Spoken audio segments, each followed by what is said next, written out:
এই আয়োজনে এই 3 সূত্রের কার্যে আমরা সবাই উপস্থিত হয়েছি। সাহেব আর আমার মা দিদি নীলম যিনি আমাদেরকে এই 3টে সূত্র দিলেন। এই 3টে সূত্রে কি এই বিষয়ে আমরা আজকে আলোচনা করতে এসেছি। জীবনটা কি, ছিলাম কি, আর আজকে হয়েছে কি। সে সাহেব যে আমাদেরকে এই 3টে সূত্র দিলেন, বললেন এইটা করতে, কিন্তু করতে তো বললেন, কিন্তু করবো কি করে সেটা তো আমরা জানি না। সাহেব বলে গেলেন, আর আজও আমাদের সাথে আছেন, আমাদের মনে, আমাদের নিঃশ্বাসে 24 ঘন্টা উনি চলছেন। এই নমঃ শিবায় প্রাণ মন্ত্র আমাদের নিঃশ্বাস দ্বারা চলছে দিদি। কিন্তু মাতা পিতা আমাদের যে জন্ম দিয়েছেন, কিন্তু আমার এই জন্ম তো জানি না, কিন্তু আগে জন্মেরও জানি না, কিন্তু এই মাটির মতন পাথরের জীবন আজকে জীব থেকে শিব হয়ে এসছে। আমি নিজের অনুভূতি বলতে এসছি। আমি জানি না কার মনে কি, কিন্তু নিজের মনের কি আছে, আমার অনুভূতি কি আছে। আমাকে ওই 3টে সূত্র কেউ দিয়েছিল মাধ্যম। এক গুরুবন বলেছিল, দিদি শিবকে গুরু বানিয়ে নেন না, দেখুন না এখানে যদি কিছু হয়ে যায়।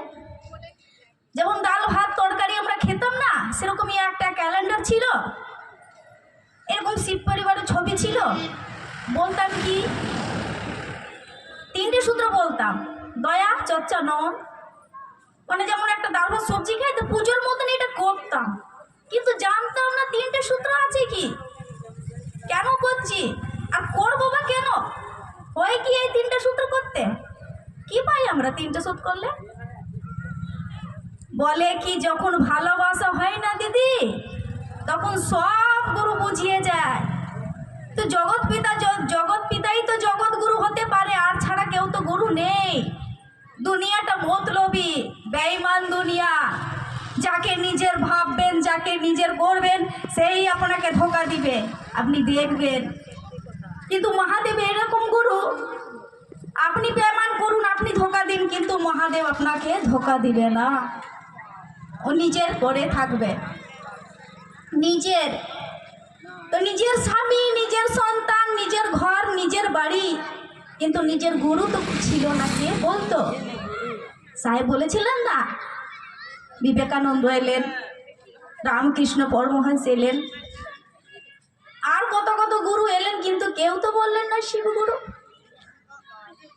কিন্তু সাহেবই আমাদের এই 3টে সূত্রে দিলেন আর বললেন শিবগুরু। তো আমিও করতাম 3টে সূত্র করতে করতে একটা গুরুগণ বলল কি, শিব মন্দিরে না সাপ্তাহিক চর্চা হয়, আপনি একটু আসার চেষ্টা করবেন।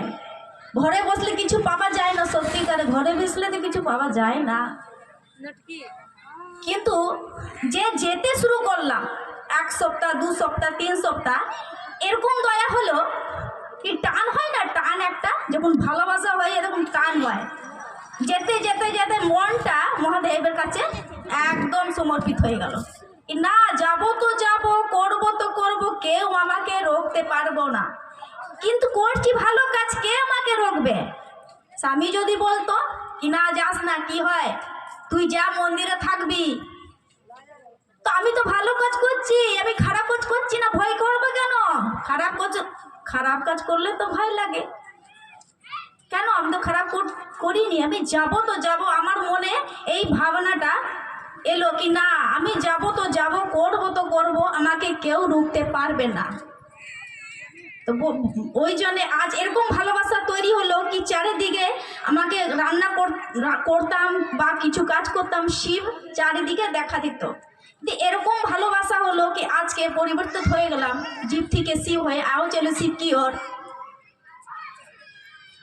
তো ওই জন্য একটা পন্থী তো আপনারা শুনেছেন, আমি নাটরাজের চেলা, চিত্তে আকাশি দেখছি খেলা, বানন খালে ঠিকছি সাজন, মহাদেবের ত্রিশূল নাচে। তাদের পন্থী আছে সাহেবের। তো সাহেব বললেন কি,